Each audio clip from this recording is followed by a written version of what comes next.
welcome to the Muslim Street, a weekly broadcast here. And again, we got a hard-hitting program. We're going to be discussing the 2025 Brics Summit. It's taking place currently and moving forward over the next couple of days in Rio de Janeiro in Brazil. Its implications on Africa and the diaspora. So along with us today, chiming in, we have Dr. Viper White of the Muslim Street, as well as Art Mobley of the Darfur 23. And we'll be reaching for them for commentaries. Just kind of open up. I am Malik Aziz, sitting in, of course, with Hina Lotus, who will be back with us in the near future.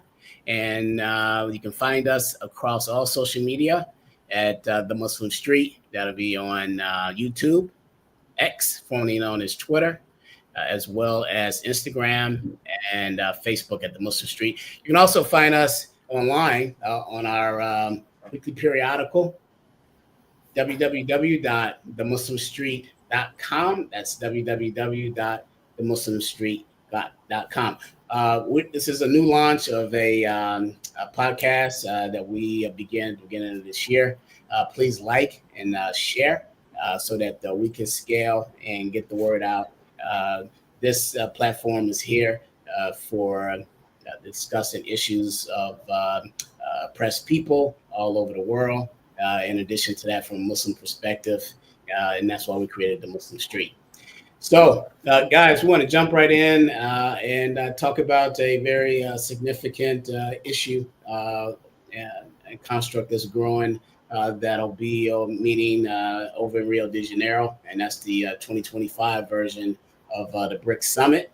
I want to focus in, Dr. White, on we know that you've had some involvement and participation in the Brics Summit.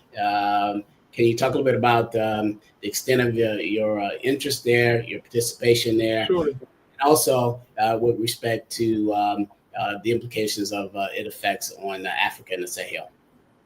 Okay. Well, thank you, Brother Malik. Assalamu alaikum. Happy Ashura to all of you. I've been involved with Brics for the last 3 years, actually. Brics has been around since 2009, and it basically formed as a small pact to discuss and find ways to go against American hegemony. My role in Brics is that I am a member of their think tank. It is connected to the State University of Rio de Janeiro, as well as the State University of Bahia, which is in the northern part of Brazil. Interesting thing, I was scheduled to be there right now. However, because of the conflict between Iran, Israel, and the United States, security has tightened tremendously. And many of the sessions that were supposed to be open to observers as myself have been canceled because, again, over 40 presidential leaders or leaders of countries are there, and their entourage. So, and they were under threat. You know, they're being threatened by Israeli, American, and members of the G7 who had given word that there may be some disruption. So they're under a high level of security. In fact, the president of Russia and the president of China did not attend. They are attending the meeting via platform. Anyway, let's go back to Brics and what it's all about. Brics started, as I stated, in 2009, and Brics really stands for Brazil, Russia, India, China, and South Africa. It was formed, yes, to fight against American hegemony as well as European, but more importantly, to bring about equality, a sovereignty to various countries throughout the world. That is allowing them to have a voice, allowing them to push their agenda, allowing them to function as partners. Now, the other side is the G7.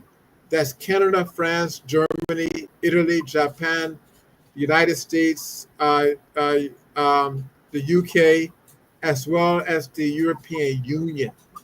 And within this group, they form a pact that dictates policy towards the rest of the world. That is the global south. And they do not allow these countries to have a fair say. But BRICS right now, as I said, has 5 members. 14 members now, altogether 20 members, and they have 45 applicants. Now, the importance of this is that the BRIC applicants, as well as the membership, represent 60% of the world's GPD. They are stronger than the G7 right now. They represent 52% of the world's resources, and they represent over 55% of the world's population. This is very powerful, and it's a challenge again to the North. And most importantly, is that they have even created their own bank. It's called the New Development Bank. Sometimes we call it the BRICS Bank, and that allows the BRICS countries and the global South to get more favorable loans. It allows them to wean themselves off of the American dollar as the number one trade currency, and allows them to use their own currency. Now, the strength of their currency is backed by the Brazilian real, the Russian ruble, the Indian rupee, the Chinese yen, and the South African rand, along with a stockpile of gold, which really makes their currency stronger than any currency that we really have in the global North. The global North is the United States, UK, Canada, etc.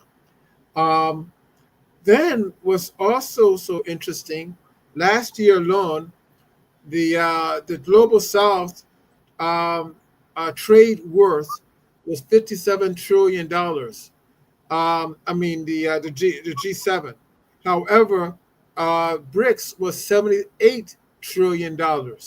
So we're talking about 21,000 differences in strength and favorable of the BRICS nations. Now, what does this mean to the African American, and what does this mean to as well as the Africans on the continent and the Africans in diaspora? First of all, for the Africans, it means now they have more of a say in directing their policy.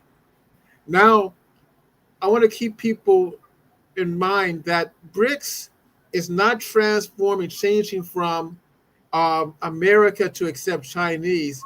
BRICS is getting rid of American policy and currency so that their countries collectively can use their own currency and their own monetary base. That's the importance of it.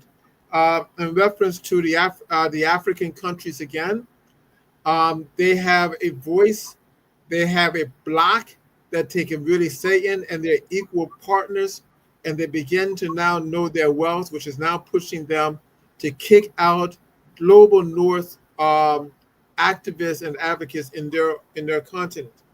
What does it mean to the African American? We as African Americans, we have never had an international body to represent our interest. What do you mean our interest? It means, one, that we have a body that can speak out on the plight of the African American, can help to establish trade and commerce with the African American, can develop commercial ties as well as cultural ties with the African Americans, that can also engage in intellectualism. And again, the most importantly is that when we have things that's taking place in our own country that is in violation of human rights, we have a country, especially South Africa now, that has become a major entity in BRICS to speak out on our interests. We have never had that before, and this is something. Now BRICS, different than the G7, do not operate, quote, militarily. They have some countries within them that can. For example, China, Iran, North Korea, Russia, India, even. All right, they can use their military leverage, if need be, to represent the interests of the global South and the African American. So these are some of the things that's taking place. And the last thing I want to make mention of is that the BRICS nations, many of them will be the strongest. They have the strongest currency and the strongest GPD within 10 years. We're talking about in 10 years, China is going to be the economy, not the United States. India is going to be the number 3 economy after the United States. Indonesia, as a bloc, will be the 4th largest economy in the world. So we're talking about a shifting in power in the on the globe. The United States is fearful. In fact, Donald Trump has already come out and stated that any country that deals with BRICS and gets off the American currency, he was going to impose 150% tariffs on them. But these countries are not afraid. They said, go ahead, because the world is bigger than the United States, and there's places to trade and to operate their currency. Yeah, I appreciate you setting the stage and educating the audience on the history as well as the construct around BRICS. 2 things I want to ask you. Art Mobley has some technical difficulties. Our engineers are working on that to get him back on. But in the meantime, as all the students of Dr. White, students of demographics, have pointed to 2050 as the African continent being the continent that will house the largest population, right? We know that populations and economies follow those populations.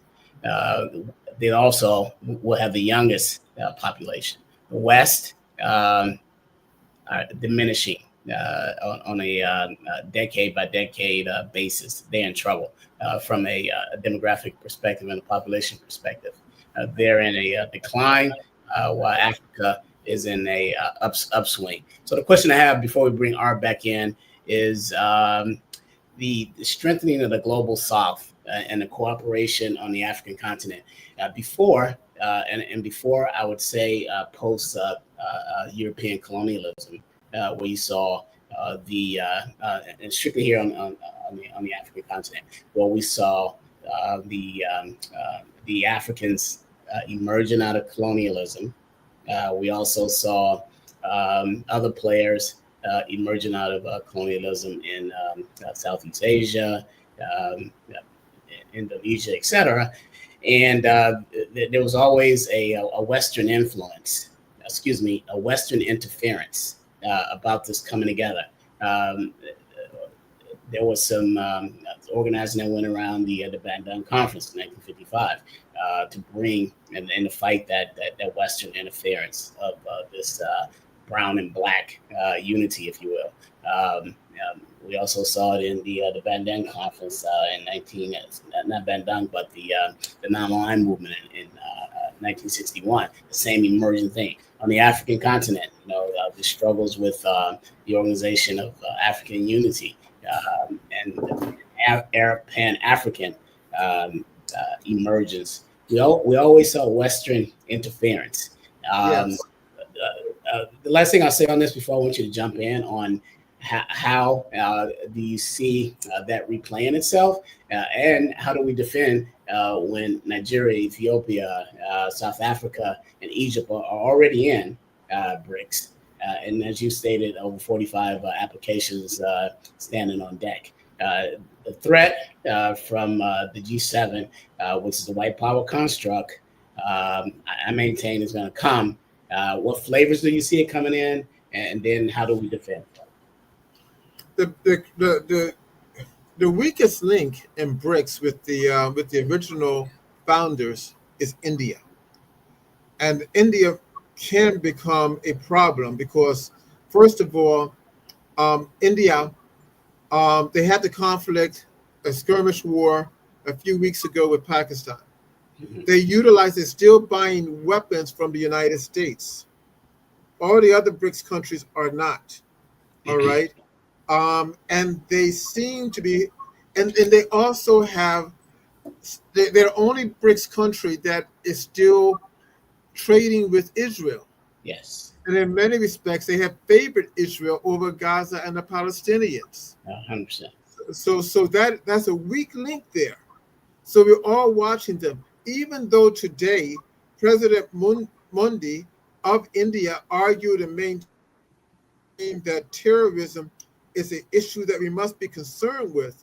But if he connects with the United States and the European Union and the G7, that may make him a terrorist group within BRICS, and that can cause some problems. We can only hope that a new government, a new president in India come in so they can get back on track. But that's the weakest link right there. In reference to other elements, we see the countries in Asia as well as in Africa. They're pushing back strongly against the French, the Italians, the Germans, and the Americans. They're pushing back and forcing them to close bases, leave their area. In fact, if this trend comes up, there's really a strong possibility within 25 to 40 years that Africa may become one country. And if they do become one country overnight, they will become the second most powerful nation in the world, or maybe in the first, because of their population, their youth, their technology that they're developing, the mineral resources they have, the coastline for trade. I mean, can you imagine the coastline on the Atlantic and the Indian Ocean and make Africa having the largest coastline in the world? It would be tremendous. Then, of course, there is another issue, and that is the issue of old line leaders in Africa wanting to come back into play for leadership. Leaders who were puppets of the UN, of the United States and the EU. Puppets who have their money in France and in Belgium and in these countries. So we have to keep on the lookout from them. Um, and that being said, we saw what was taking place last week in Kenya, right? Yes. Whereby people were rebelling against their own government. Guess who it was? It was the Gen Z generation, young people saying that we don't want this any longer. Yeah. Good points. Again, we have some technical difficulties with one of our guests, Art Mobley of the Darfur 23. Again, you're listening to the Muslim Street. Art. I'm here, but you just can't see me. Okay, no problem. Art, as you heard Dr. White and I discussing over the last section, and that was the countering the Western influence. One of the things that we saw in the early part of this century, I hate to say century because it seems like so long ago, but it wasn't. In the 2000s, we saw two things happen to sort of foment Western control or influence on the African continent. That was the launch of AFRICOM by George Bush, and barely accelerated that position by the U.S. Under the administration of Barack Obama. AFRICOM spread it all around Africa. I remember, yeah. So I want you to kind of address that as it relates to the West and the white power construct. Not sitting idly by while this formation develops. Well, absolutely. AFRICOM has been a disaster for Africa. Of course, AFRICOM is the African Command, which is essentially an external force of NATO, force of the U.S. That attempts to impose really a reassertion of some of the colonial tragedies that Africa has experienced over millennia now, and certainly centuries. But Africa has done considerable uh, movements from the Southern Africa revolutions of the 80s to the Sahel revolutions that are going on presently to diminish the outside control. I mean, Africa is just not going to allow for the continuation of that control from the outside. So, once again, uh, it's been a disaster, but I think that Africa is breaking free. Yeah, great point. Dr. White, on the one of the things that as we look at the world today, the international scene, under the leadership of Donald Trump, vis-a-vis energy and climate change, he's totally ignored this, right? Sort of has this isolationist view of that, this really doesn't exist, global warming, et cetera. And he's pulled back, just as he did in his first administration, on the Americans' participation in this global issue, right? One of the key focuses of this Brics conference 2025 is on energy and climate. Yes. They've have some of the agendas around this, and it sort of puts Brics in a position worldwide to kind of take the lead on this, with the absence of Yes. the Americans. Well, interesting with Donald Trump and this element, and even before his administration, is that they put the weight and the problem of environmental issues on their policies, and and blaming them even for climate control and emission development. And the global south is saying, listen, we didn't start this. Don't put no restrictions on us. You need to do it yourself. You see, so we see that taking place. Now, the development there, the issue now also with the global south and Brazil, Brazil has the largest rainforest in the world.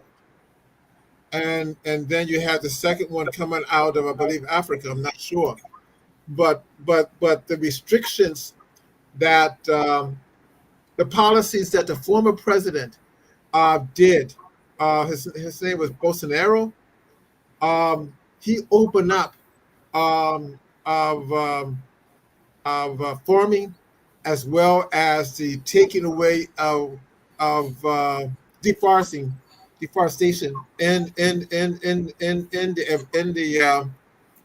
in Brazil, that has created some problems. And so Brazil is in a very, very strange situation.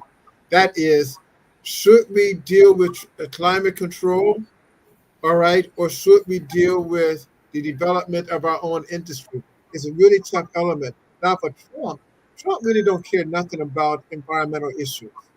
That's not Right. his issue at all. All right. Trump only cares about American hegemony and strength, because he sees that the United States is quickly becoming a regional power. It's losing its strength as a global power as we speak. Yeah. So therefore, he's trying to hold on to the monetary thing, and that's not working. So the only card left that he has to play is the military arm. All right, to frighten other countries and to push a military invasion upon them. And the global south knows this.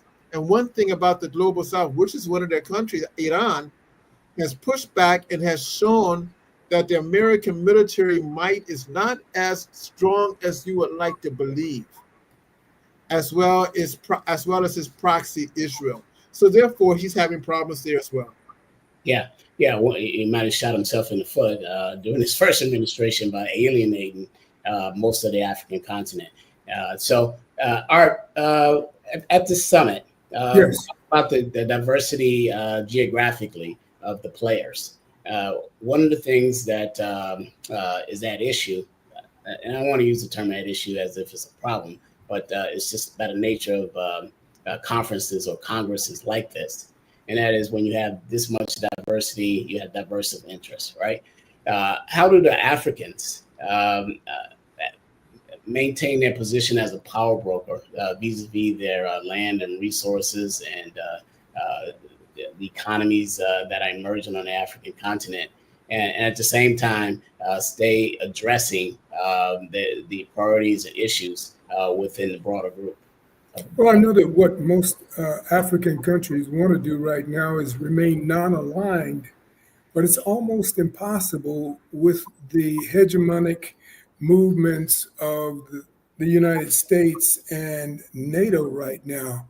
They're forcing all of the countries of the world, and especially in Africa and what they refer to as the Mideast, to take sides.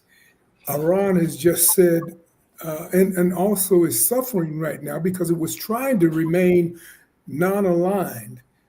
Coming into this latest episode, it told Russia and it told China to essentially wait. It caused a pause because Russia and China were wanting to quickly move into a protective mode around Iran, and Iran's essentially turned it down in both the cases of China and of Russia, because they still wanted to hold out a possible relationship of some kind of positive point with the West and U.S. in particular.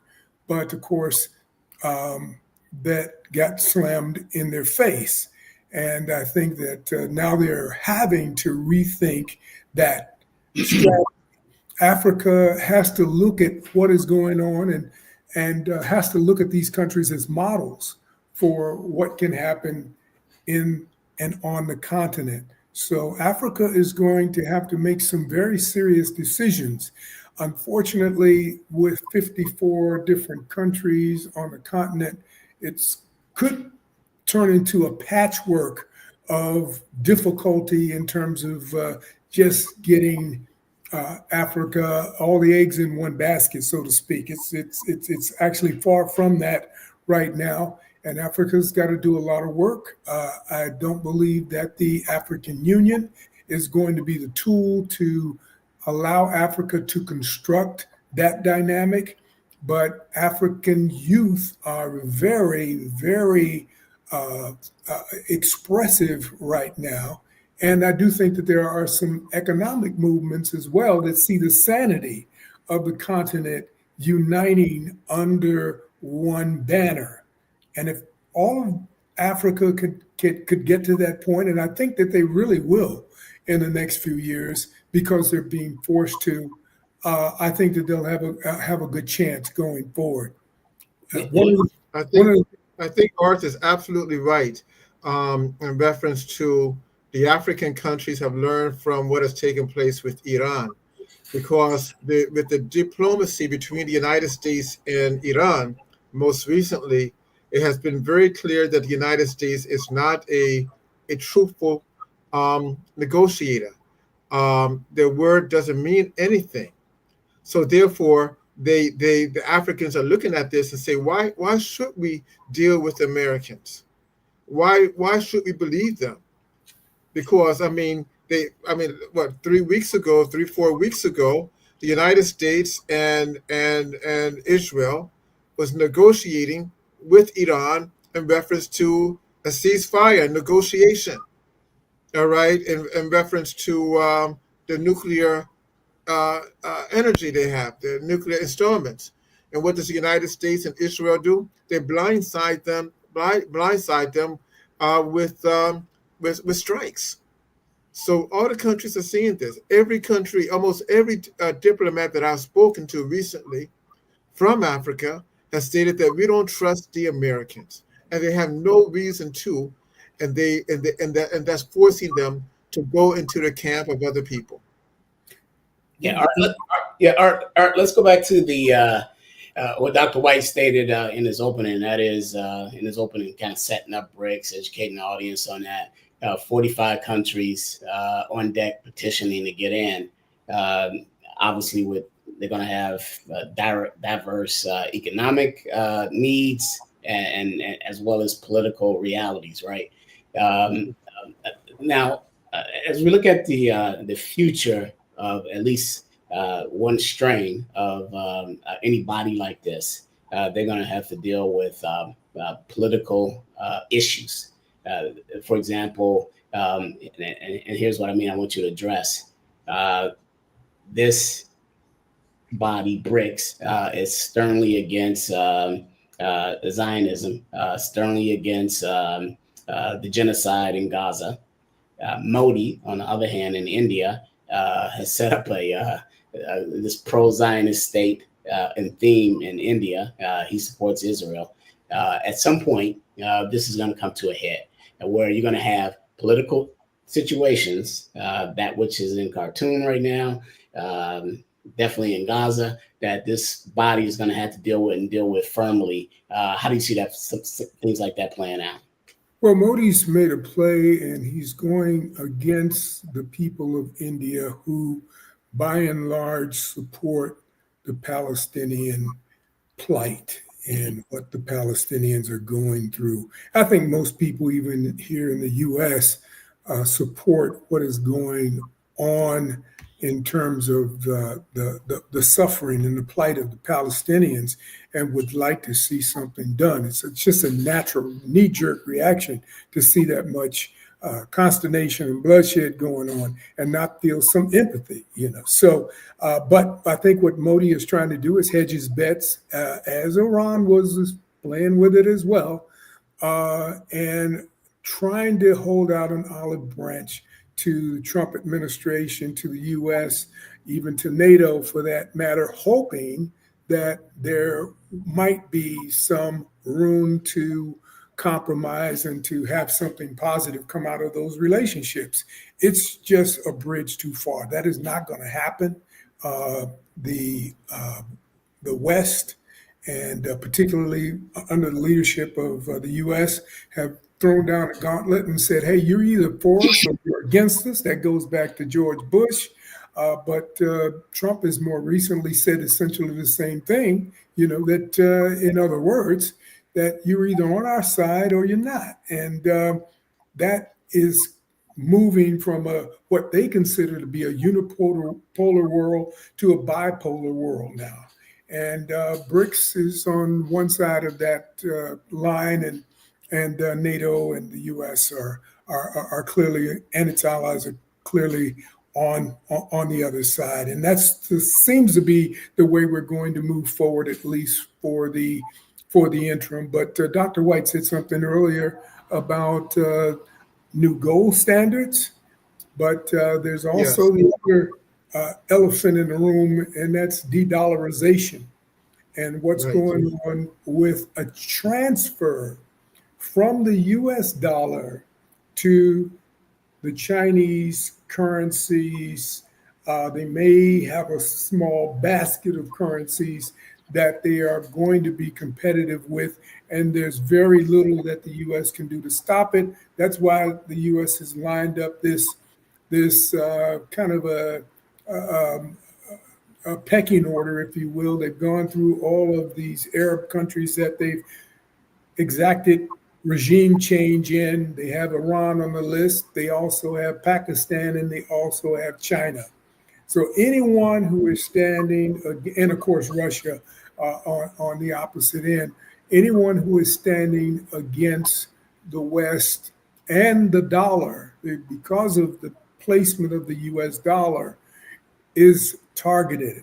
And I think that if that's the way they're going to play this out, it's definitely not going to be under the cover of darkness. Everyone can see what they're doing, and I just don't think that that's a prudent strategy for the U.S. to move forward at this point.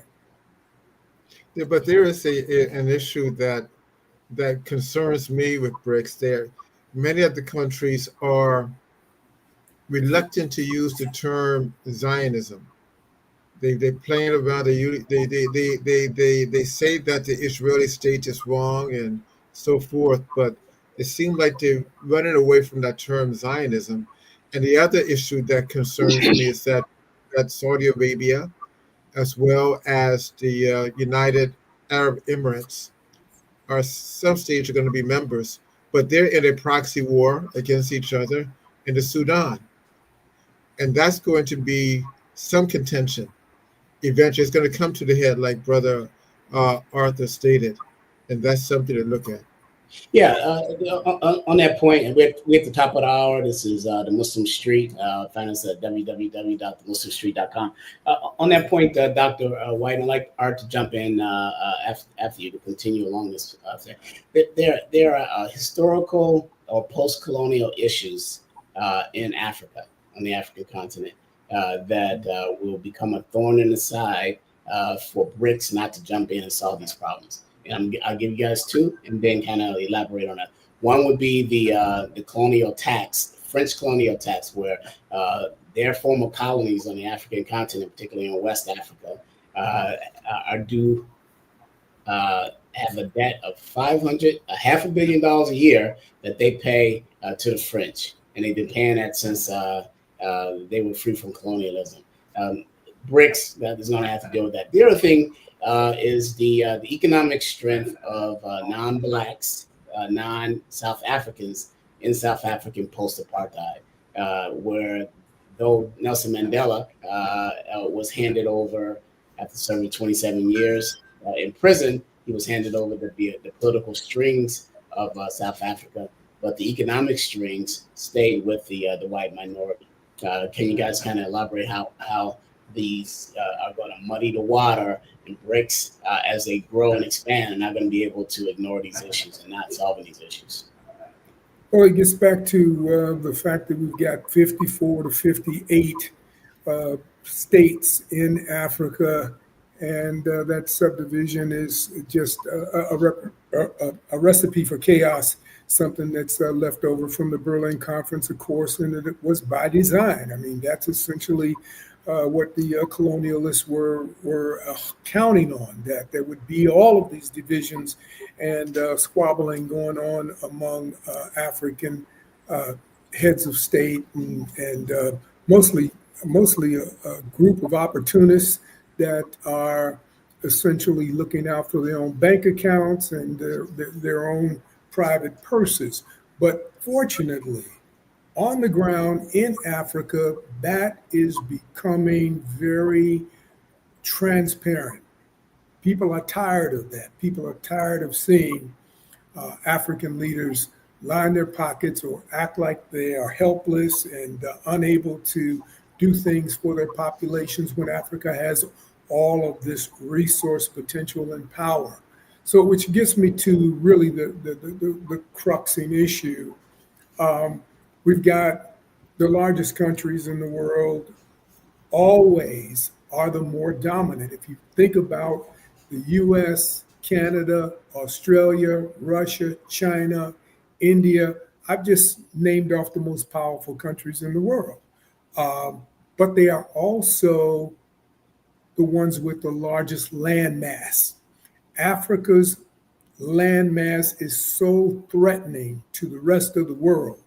If Africans could see the potential, the power potential that is right under their feet, Africa could move and accelerate. And I heard you say it earlier, Malik, that they could be, or it was Dr. White that was saying that Africa would be the second most powerful country in the world. Of course, it would be the first by a long shot with its resource holdings. So all Africa needs to do is to wake up and understand what Nkrumah was talking about way back in 58 at the conference in Casablanca to understand that. So I think Africa's finally waking up, and I'm hearing rumblings on the continent that they're looking at an economic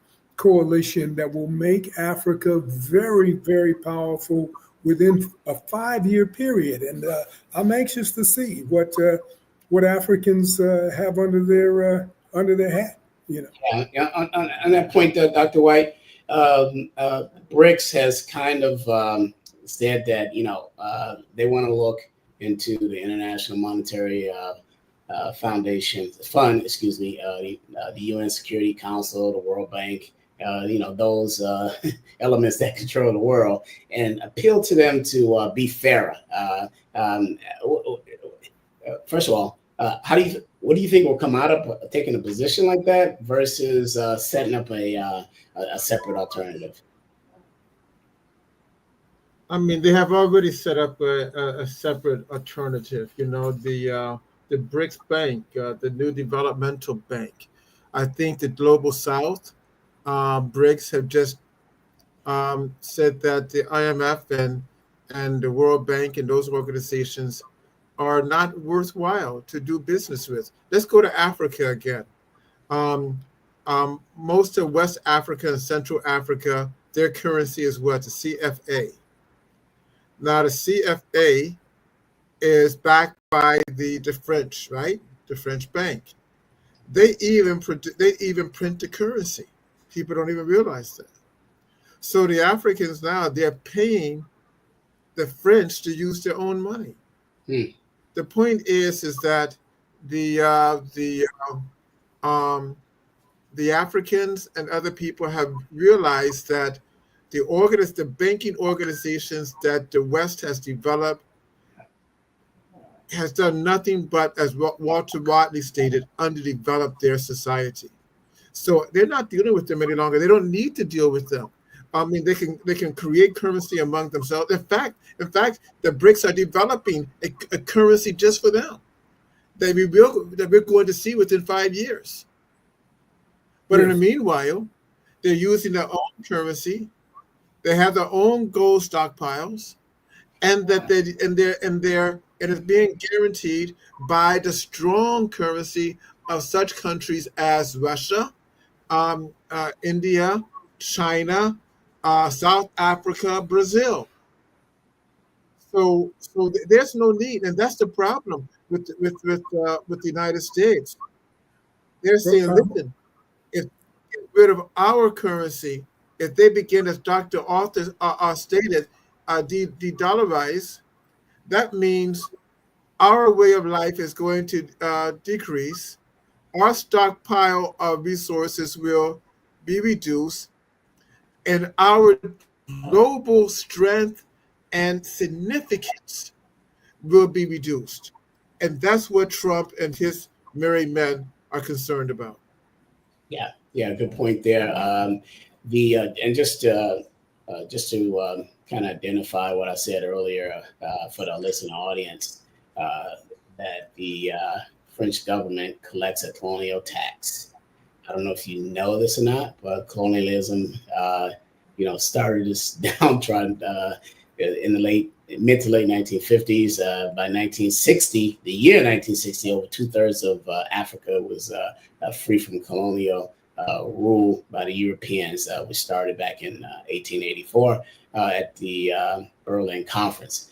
Some of those countries, Benin, Mali, Burkina Faso, Senegal, Niger, Togo, paying a tax to these Europeans, particularly to France on an annual basis.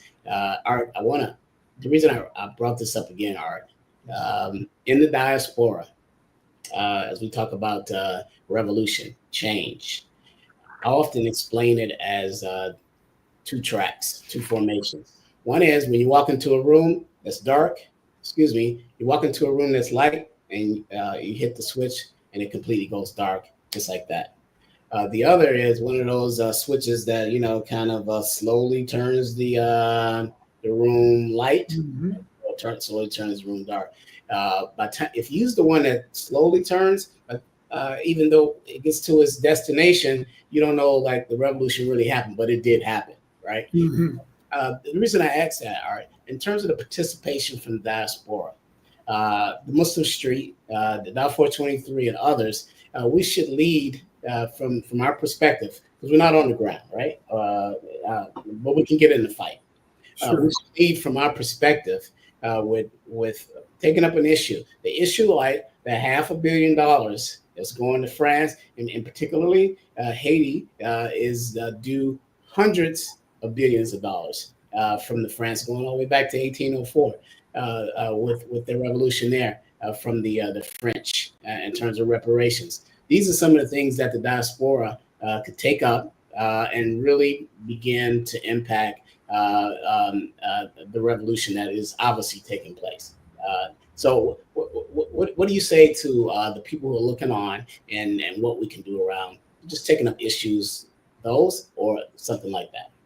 Well, the nations of Burkina Faso, Mali, Guinea, Niger, and a little bit of Chad and a little bit of Senegal now have really changed the dynamic here very quickly. A lot of them have bailed out not only of the Western military, the French military, because those are all Francophone countries, but they've also bailed out on the CFA franc and have started to try and groom their own economies.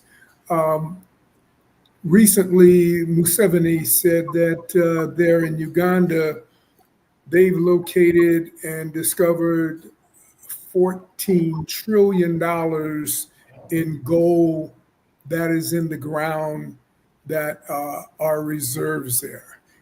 If that is true, and I have no reason to doubt that it's not, that changes things dramatically.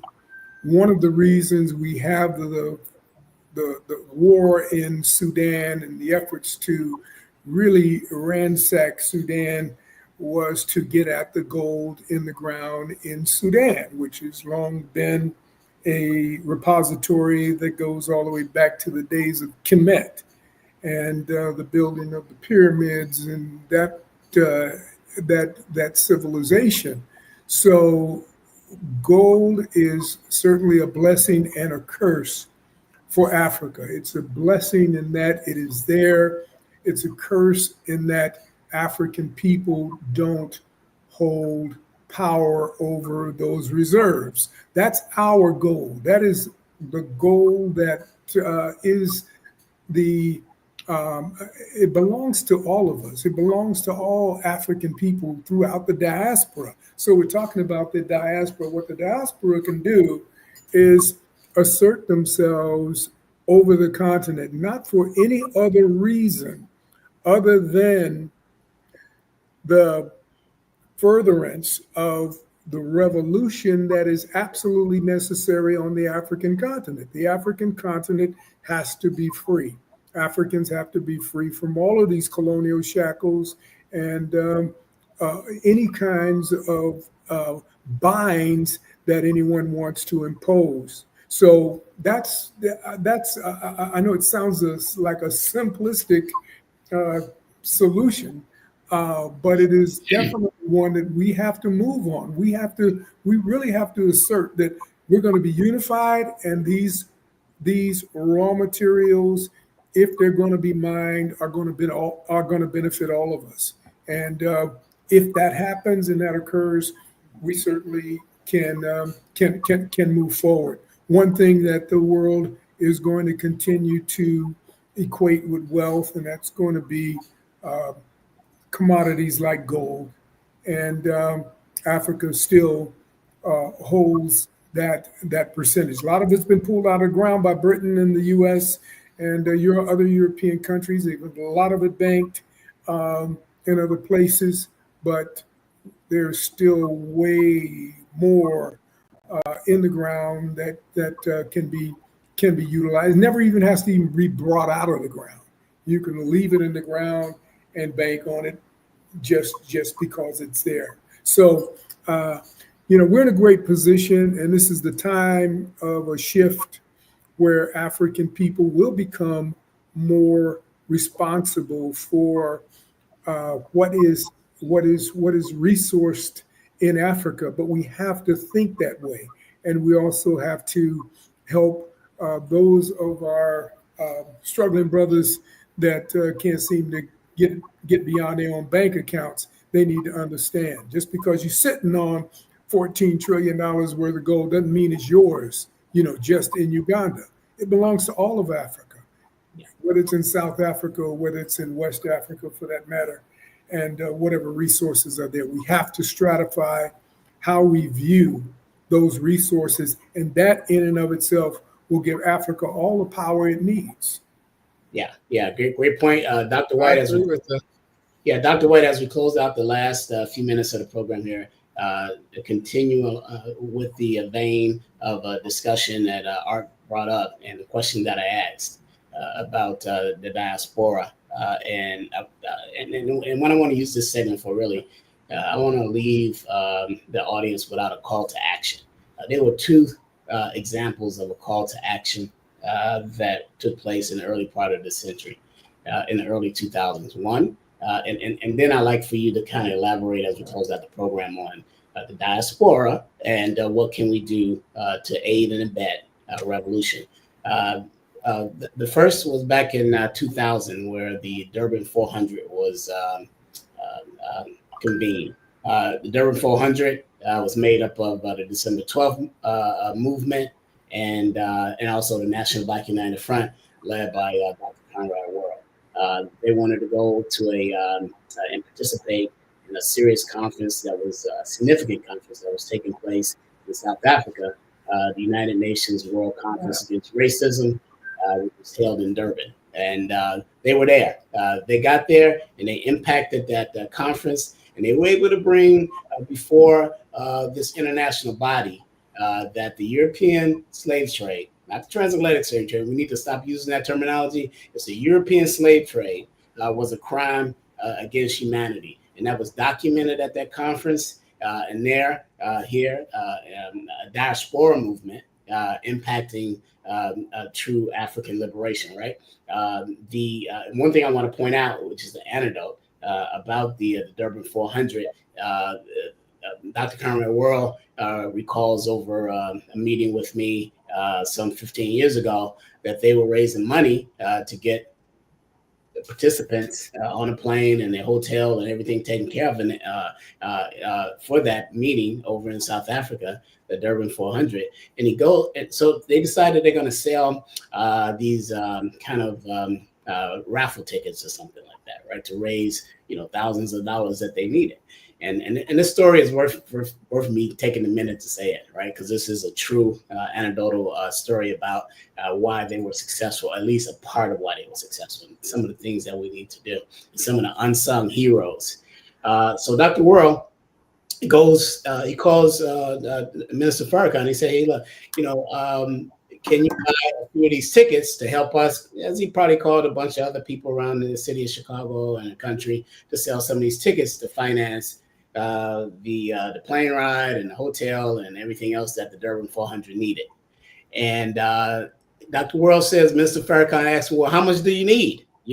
And what do you want?" Right? That kind of thing. And then he told him, he said, "Come by the house so that I can, take care of it."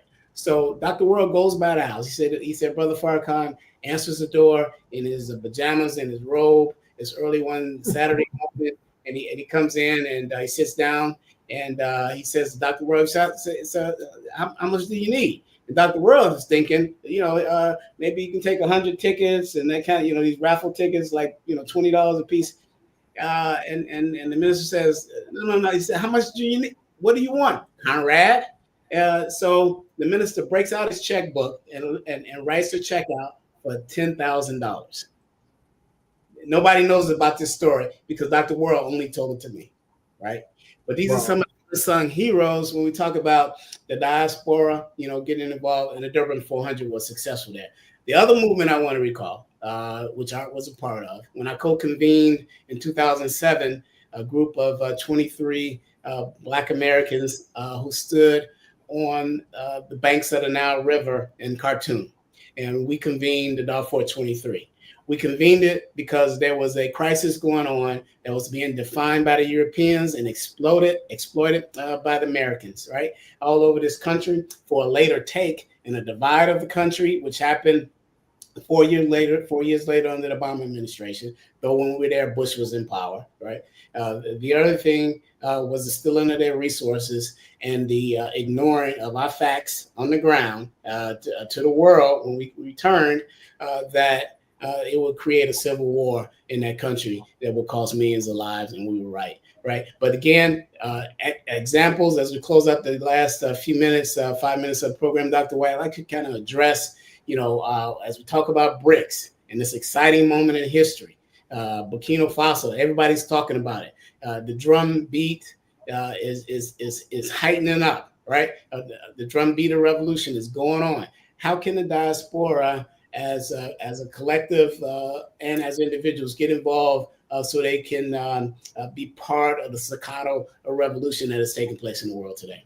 Well, simply stated, they could begin to listen or watch Muslim Street more often. Because out of all the programs that I've seen that deals with our people, this is the only one that's talking about Brics. Brics is an international organization. As a sidebar to some of the discussions, today, they're discussing debt cancellation and reparations. Very interesting. So African Americans need to be part of this. That is to find out what is taking place. You can go, there is a Brics website that you can go to and look at that's in English, Spanish, and Portuguese to study. You can follow Brics online. You can petition or apply to go to the next meeting after Rio de Janeiro. It's going to be a few months later in Moscow. We need to get in on this, find out what's taking place and how it benefits us, because the national media, they're not going to tell you. They're going to say that Brics is revolutionary in a negative way, is anti-American, is socialistic and everything else that's going to frighten you from participating. But this is the movement that our people from the Caribbean, the president of Barbados, I mean, she's a brilliant person. She's there. The president of Cuba, they're there. Our people are there. Our people are participating. Our people are trying to find solutions to what has been plaguing us, and that has been the UK, the US, the European Union hegemony that has held the world in a stranglehold for much of the last 200 years. So get involved. Listen to people like Brother Arthur, like Brother Malik, and others, and raise questions and write about it. Talk about it at your church. Awesome. Art Mobley, what do you say as we close the program out today? We got a few minutes left. Well, I would certainly echo what you and Dr. White have said. We have to get engaged in the diaspora, and we need to do that any way we can that will positively affect the outcomes. We know what we need to do. We've always known. We've been trained, like I said, since going back to Kwame Nkrumah and Patrice Lumumba and Malcolm X, and we know what we need to do, but we've just been in a transition of some kind that we shouldn't be in, trying to get there. But now things are clicking and people understand, connect with the Sahel states and push their agenda forward. And one more thing I'll say on reparations. Our reparations are the complete and total freedom of the African continent. Give us back the land. You give us back the land, that will be all the compensation that you can give us. People want to give us money, they want to write us a check, but they don't want to give us back the land. How is that going to work? It's crazy. Great. You've been listening to the Muslim Street. We want to thank everybody for joining us. Art Mobley from the Dow 423, convener, as well as Dr. Michael White of the Muslim Street here. You can find us again next week. And before I close out, Art and Dr. White, how about that great story of selflessness from Minister Louis Farrakhan? I mean, open the checkbooks, write out the world, check, ask him how much does it cost to finance this whole thing. He writes a check, and there's not any have to tell any more about it. Beautiful story. those kind of stories are cool enough. Question that we'll get back to. You're breaking up a little bit there, brother. We having problems hearing you, but I feel you. Yeah, well, we'll save that story. I feel you too. Yeah, maybe I'll write an article about it on the Muslim street. But we want to thank everybody for coming out. We'll see you next week. Assalamu alaikum. Thanks, Lance. Take care, bro. Lance. Malik, Arthur. Pleasure. Thank you so much. Have a good night. Thank you. Beautiful. Good night, sir. Good night.